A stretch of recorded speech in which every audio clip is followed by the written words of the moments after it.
വിശുദ്ധ ഖുർആനിൽ അള്ളാഹു പറയുകയാണ്, യൗമ നഹ്സുറുൽ മുത്തഖീന ഇലർ റഹ്മാനി വഫ്ദാ.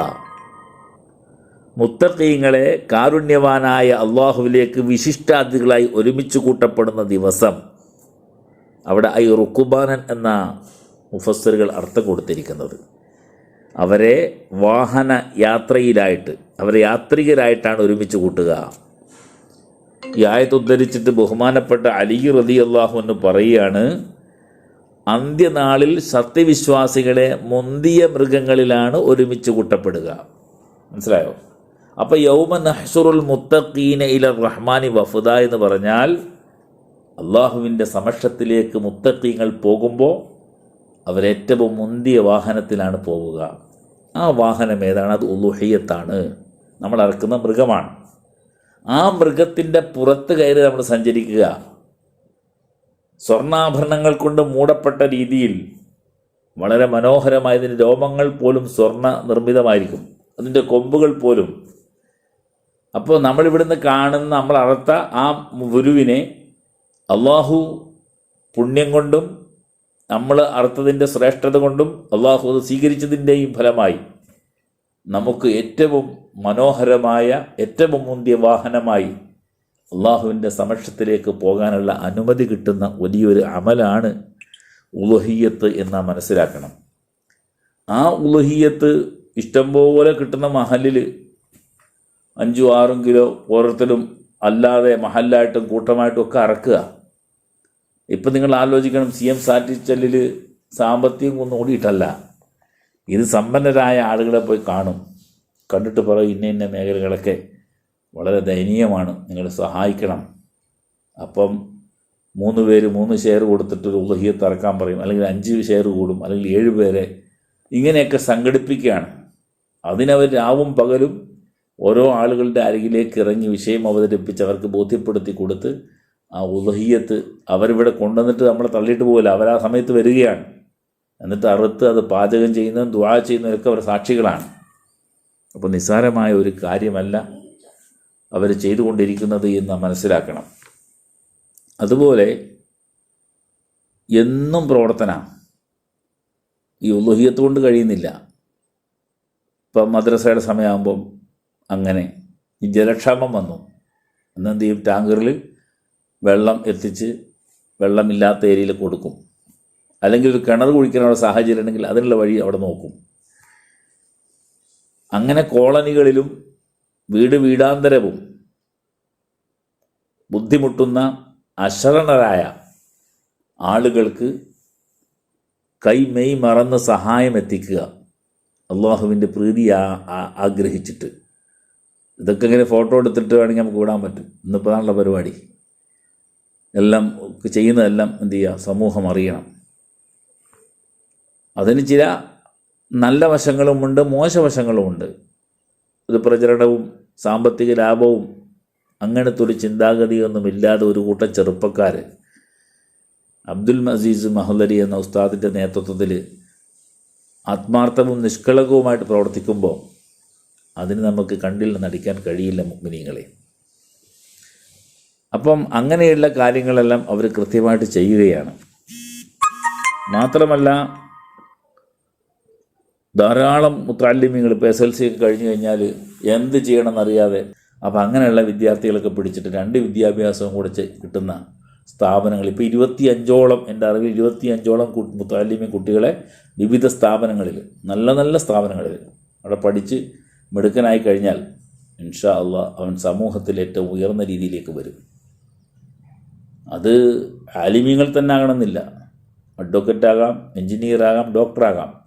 ഏത് വിവിധ തസ്തികളിൽ ഏതിലേക്കാണോ അവന് കഴിവുള്ളത് 2 വിദ്യാഭ്യാസവും കൊടുത്ത് ആത്മീയ വിദ്യ ആണടോ അതി ബ്രൈക്കടോ എന്നാണ് തഴവ് പറഞ്ഞത്, അല്ലേ? നമുക്ക് ആത്മീയ വിദ്യ ഉണ്ടെങ്കിൽ ഭൗതികമായ ഒരു ഡോക്ടറാകട്ടെ, വക്കീലാകട്ടെ, അവൻ കൈക്കൂലി മേടിക്കാനോ അല്ലെങ്കിൽ പ്രശ്നം ഉണ്ടാക്കാനോ പോകില്ല. മതാന്ധത ബാധിച്ചിട്ടില്ല. പക്ഷേ മതത്തിൻ്റെ അടിത്തറയിൽ ഉറച്ചു നിന്നുകൊണ്ട് അവൻ യഥാർത്ഥ മുഅ്മിനായി, യഥാർത്ഥ ഭാരതീയനായി, യഥാർത്ഥ കേരളക്കാരനായി, അല്ലെങ്കിൽ ഏത് നാട്ടുകാരനാണോ ആ നാട്ടുകാരനായി നാടിനും സമൂഹത്തിനും കുടുംബത്തിനും ഉമ്മമാർക്ക് വേണ്ടി, ഉപ്പമാർക്ക് വേണ്ടി, ആ നാടിന് വേണ്ടി നല്ല നല്ല സ്വാതന്ത്ര്യ പ്രവർത്തനങ്ങൾ നടത്തുന്ന ആളുകളൊപ്പം കൂടി അവൻ്റെയും പരിശ്രമം ഉണ്ടാകും. അപ്പോൾ ഈ പരിശ്രമമാണ് ഇവിടെ നടന്നുകൊണ്ടിരിക്കുന്നത്. അതുകൊണ്ട് തന്നെ അതേപോലെ തന്നെ ഇപ്പം ലഹരിക്ക് അടിമപ്പെട്ട് മക്കൾ, നമുക്കറിയാം ഭയങ്കര വിഷയമാണത്, നിസ്സാരമായ ഒരു കാര്യമല്ല. ഞാൻ ഓർത്തു പോകുന്നത് ഒരു കുട്ടി, അവന് 2-3 ലക്ഷം രൂപയെങ്കിലും അവന് ശമ്പളം ഉണ്ടാവും എൻ്റെ അറിവിൽ, ദുബൈയിലാണ്.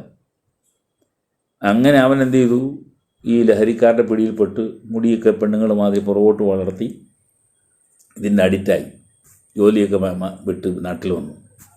ബോംബെ പോവുക, ചെന്നൈ പോവുക, കയ്യിലുള്ള കാശൊക്കെ തീർന്നു കഴിഞ്ഞാൽ വീട്ടുകാർ പൈസ കൊടുത്തോണം, ഇല്ലെങ്കിൽ ഭയങ്കര പ്രശ്നമാണ്. നഖം നീട്ടി വളർത്തി വല്ലാത്തൊരു കോലത്തിലും ചേലത്തിലുമായി. ഇങ്ങനെയുള്ള ഒരാളെ നമുക്ക് സംസ്കരിക്കാൻ കഴിയാത്ത നിസ്സാരമായ ഒരു കാര്യമല്ല. അവൻ്റെ ജീവിതം ദുന്യവിയെയും ഉഖ്റവിയെയും തകർന്നു പോവുകയാണ്. അപ്പോൾ ഇതിലേക്ക് കടന്നുകൂടിയിരിക്കുന്ന വിദ്യാർത്ഥികളെ, ലഹരിക്കടിമപ്പെടുന്ന വിദ്യാർത്ഥികളെ ആളുകളെ കണ്ടെത്തി അവരെ അതിൽ നിന്ന് മോചിപ്പിച്ച് അവരെ നല്ല സ്ഥാപനങ്ങളിലേക്കൊക്കെ ആക്കിക്കൊടുത്ത് അവരെ മിടുക്കന്മാരാക്കി എടുക്കുക എന്ന് പറഞ്ഞാൽ അത് നിസ്സാരമായൊരു കാര്യം അല്ല.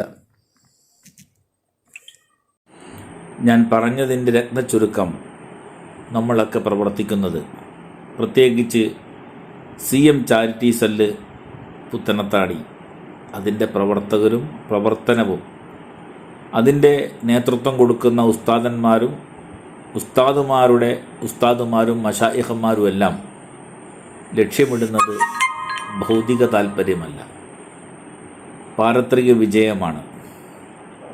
ആരോടെങ്കിലും ദേഷ്യപ്പെടുന്നുവെങ്കിൽ, ആരോടെങ്കിലും സ്നേഹിക്കുന്നുവെങ്കിൽ അത് അള്ളാഹുവിന് വേണ്ടി ആയിരിക്കണം. ആ ഒരു നിയ്യത്തിലാണ് ഇതിൻ്റെ പ്രവർത്തനത്തിന് ഇറങ്ങിയിരിക്കുന്നത്. നമ്മളെ സംബന്ധിച്ചിടത്തോളം നമ്മളെല്ലാവരും ഒരേ മനസ്സോടുകൂടി ഒറ്റക്കെട്ടായി അള്ളാഹുവിൻ്റെ തൃപ്തിക്ക് വേണ്ടി പ്രവർത്തിച്ചാൽ അതിൽ പരാജയം എന്ന വാക്ക് ആ നിഘണ്ടുവിലില്ല. അൻതുമുൽ അഅ്ലൗന ഇൻ കുന്തും മുഅ്മിനീൻ, എല്ലാ കാലത്തിലും മുഅ്മിനീങ്ങൾ ഉന്നതന്മാരാകണമെങ്കിൽ അവരെന്ത് ചെയ്യണം? അവർ യഥാർത്ഥ വിശ്വാസികളാകണം. ആ വിശ്വാസത്തിൻ്റെ ഭാഗമാണ് നമ്മൾ ഇവിടെ പ്രവർത്തിക്കുന്നത്. സാമ്പത്തികമായി സഹായിക്കുന്നതൊക്കെ കഴിയും. ഒരാൾക്ക് ശാരീരികമായിട്ടേ സഹായിക്കാൻ കഴിയുള്ളൂ, ഒരാൾക്ക് വാക്കുകൊണ്ടാണ്, ഒരാൾക്ക് പ്രാർത്ഥന കൊണ്ടാണ്, ഒരാൾക്ക് ചിന്ത കൊണ്ടാണ്, ഒരാൾ നല്ല നിർദ്ദേശങ്ങൾ നൽകിയാണ്, ഒരാൾ എപ്പോഴും സദഖ ചെയ്യുകയും പ്രോത്സാഹിപ്പിക്കുകയും ചെയ്തുകൊണ്ടാണ്. അപ്പോൾ എങ്ങനെ നമുക്ക് സഹായിക്കാൻ പറ്റുമോ ആ രീതിയിൽ സഹായിച്ചാൽ അതൊന്നും പാഴായി പോകാത്ത വലിയ വണ്ണവും വലിപ്പവും വിസ്തീർണവുമുള്ള ഒരു അമലാണ് നാളെ നമ്മൾ നേടാൻ പോകുന്നത്. ആ ഒരു നിയ്യത്തിൽ വേണം എല്ലാവരും പ്രവർത്തിക്കാൻ. കഴിയുന്ന ആളുകൾ എല്ലാ വിധത്തിലുള്ള സഹായങ്ങളും സഹകരണങ്ങളും മനസ്സാ വാച കർമ്മണ ഉണ്ടാകണം.